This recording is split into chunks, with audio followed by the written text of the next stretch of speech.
41, 75 hard, and we are walking and doing our second workout in between all the rain. But it has been an awesome Sunday so far. So we were able to sleep in today. Again, I always love being able to be on that beautiful Sunday walk just to reset for a little bit. And so that is what we did this morning.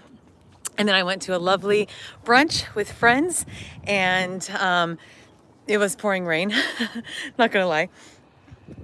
Well, we were heading over there, and then we just had an awesome brunch with some new friends on the island and got to know some new lovely ladies.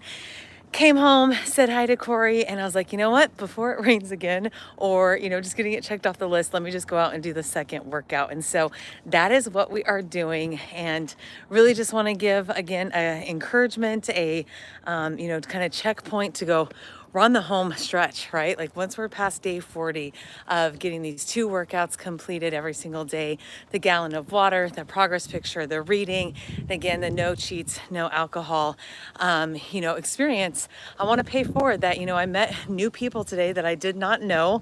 And again, I don't drink, wasn't going to have any mimosas, wasn't going to have any macros that were outside of my diet plan. And I would do that whether I'm on 75 hard or not, to be honest with you. But they were shocked that, like, how do you live down here and not drink and not do this? And, I have a lot of people that ask me that, is like, how do you do that? Like, don't you want just one drink? Don't you feel the pressure of like, have one cocktail, have one that piece? And I just said, no, like I'm a bodybuilder. I'm doing 75 hard. When I am doing it, I will share that I'm doing that. The other, pieces, I don't have to justify why I would be doing something or why I wouldn't, right? I'm not asking them to justify why they are drinking, right? Like, well, why are you having the mimosas or, the Bloody Marys, right? So you get really comfortable with not having to justify why you live this active lifestyle. And it's just really cool to pay that forward to strangers today. We had a wonderful time for about 2 hours and had a great time, conversations, laughter, getting to know each other's, backstories and what we do. It was awesome, right? And none of that had to happen with me having an ounce of alcohol. And I would say for 20 minutes, we probably talked about, well, why don't you drink? Is that hard for you? What was your choice around that? And it gives a testimony to say, I really want to take care of myself. I really want to be proactive. I don't like, feeling the way I feel when I drink. And I just have not done that. And, I just don't need to do that. So I'm just giving you a couple little examples that if the drinking piece is so uncomfortable for you for 75 hard, or if you're using that as a scapegoat to go, I'm just nervous what people will think, my significant other, coworkers, friends, like that's what we do majority of the time. Again, part of the reason I'm documenting this here is because we live in, St. Thomas, where it is completely the culture to day drink, to hang out, to be on island time, to, eat bar food every single day. And there's nothing wrong, there's nothing right about that. But that is probably quote unquote more the norm. And so to put yourself in situations where you still can go to a girls' brunch, you still can go and partake at a festival or at an experience, but you still can be true to yourself. You make that as difficult as you build it up in your head to be. It was not uncomfortable at all. I actually got to share more and inspire more of the women to go, I should really be taking care of myself. I know I feel better when I am eating healthier. I know when I have stopped drinking, I did feel better. So, it's just dropping the seeds to go. Again, 75 hard is for some people, 75 hard is not for some people. It's never about that program itself.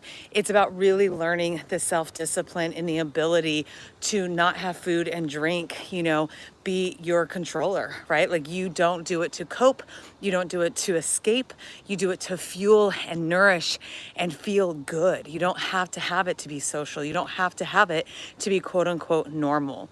So I pay this forward for day 41, that I think a lot of people would have felt very restricted for the last 40 days, would have felt very uncomfortable as everyone was going around the table, taking their drink orders, taking their menu orders.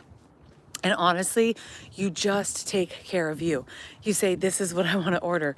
this is, no, thank you. I'm not going to share, in the bottomless mimosas or whatever the experience that you're walking into. And people will be more curious than negative, right? So I had one person go like, oh my gosh, you might be at the wrong table that you don't drink. And then, 20 minutes in, she's like, I was just kidding. I was just kidding. Like they will then start realizing, oh, I could probably never do what you're doing, and I respect that. They may never say that, but I know I left today's brunch inspiring people, every single one of those, women at the brunch to go, oh my gosh, I could just never, step into that and live that type of, lifestyle. So when you model things like this for yourself, for your clients, for your family members, you never know what seed is dropped. You never know how you get them to see somebody living a different type of lifestyle, what that can do for their well-being. And more importantly, it should give you, the encouragement to keep doing you. Like a lot of what I coach in terms of not only this channel, but when I talk about being the CEO of you, is you have personal responsibility, 100% personal responsibility. It's not up to them what I order or what I don't order. It's not up to them to decide what I should drink or what I shouldn't drink. It's me. It's me, no matter where I live, no matter what I'm doing, no matter how I'm feeling. That's it, all decisions I can make. So you get really comfortable with making what perceived hard decisions would be, or creating boundaries when people kind of lean in. And again, they're asking more for curiosity because they don't think they could do that. Right? So that's on them. That is not on you when you start being more intentional with your calendar, being more intentional with your sales calls, being more intentional with networking, being more intentional with how you take care of yourself. That's all a reflection of you. You do not have to waver no matter what situation you are in. Like, I just cannot emphasize that enough, that you don't have to feel bad about that. You don't have to question it. And I didn't even have, I think for some people at the beginning of transformation, when you're trying to do something new, whether it be in new circles of friends, new circles of family members, or current family, friends, coworkers, they may kind of go, interesting. What are you doing now? What are you doing that for? And that's okay that they're asking questions because they're trying to understand. They're not trying to dog on you. They're just trying to understand. And so come at it not in a defensive way. Come at it in a place of education. Come at it as a place of inspiration and showing them, no, I haven't done that for years, or no, that's just not a priority of mine. And get prepared that when you go into circumstances like this, at a social gathering, at a holiday party that's about to come up, have your go-to saying of what you are going to say, and give yourself a zero negotiation that, oh, well, maybe I'll do one drink, or maybe I'll just have one, appetizer, or one thing that's off plan. If that's genuinely what you don't want to do, don't do it. Like, you don't need to feel peer pressure because they aren't feeling peer pressure to do what they're doing. They're just ordering what they want. They're just eating what they want. They're just talking about what they want. So don't feel like you have to adapt and change to that setting at all. So as we are on the second half of 75 hard, as we are walking in not ideal conditions, I was poured on for all 45 minutes today. That's why I didn't do the video for the first day. I actually just put my phone back up on the boat so it didn't get rained on for the first workout. I just like, okay, well, I've had worse walks and it's actually really cool, and I have a hat on, and I'm just gonna enjoy the peace and quiet and just walk in the rain today, right? Like, I was like, I could have made it miserable, but I didn't make it miserable. And so for this second walk, I thought it was very timely that we're, post the brunch with the ladies, and, how do you go out and be social still and live the way that you want to live? You go and do it knowing what your choices are going to be ahead of time. I didn't make a decision, while I was there, what I thought I would eat. I knew what my macros were going to be. I knew that I was going to be there for about 2 hours. I knew that I, have plenty of water that I'm going to have and some lemons. Like, you already know what you want to set up for that experience. Don't waver when you actually get there. So I hope that is a huge encouragement, that I know a lot of you feel peer pressure of what you have to do. and what, regardless of you trying to level up, you trying to become the best version of yourself. And it's that metaphor of crabs in the bucket that sometimes, you know, people, whether they know or don't know, are just kind of pulling you out, right? So if you've ever seen, if you put, you know, 10 crabs in a bucket, they do have a fighting chance to get out, but it's like those 2 or 3 crabs at the bottom that they actually pull the other crabs down.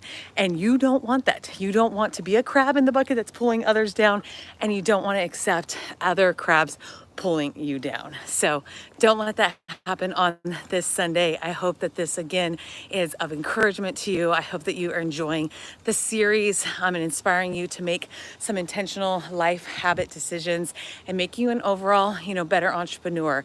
There's direct correlation. The more you take care of yourself and the more you feel confident in who you are as a person, the better you're going to step into that for your business, for your clients, for your decisions. And so don't lose sight on that when it feels like it's getting hard and it feels like, you know, man, this, like, why am I doing this, right? Go back to the best version of myself is my responsibility. And no matter what environments, no matter what friends say, no matter what family says, that doesn't matter. That is secondary. You continue to walk the way that you want to walk, the way that you want to live, regardless of what season of life you're in, where you live, or who is around you. It is a beautiful practice to get that confident in making choices for you. So I will see you all tomorrow. Again, the gym is closed because of Veterans Day for November 11th. So we're going to get creative with our 2 workouts, and then I work tomorrow night. So we'll see kind of what unfolds in that journey, but I'm going to go finish the last part of my walk. And if you've not subscribed yet, please make sure that you like this video. Please make sure that you subscribe to the channel, as every week I lean into a different topic around sales, marketing, entrepreneurship in general. And then I give you every single day until 75 days a behind the scenes look of what it's like to live nomadically, explore, and really take care of yourself every single day, no matter what environment, no matter what obstacles there is, so that you can continue to build mental discipline. So I hope that's encouragement. Go have a beautiful, wonderful step into the best version of yourself Sunday, and I will see you all tomorrow. Bye.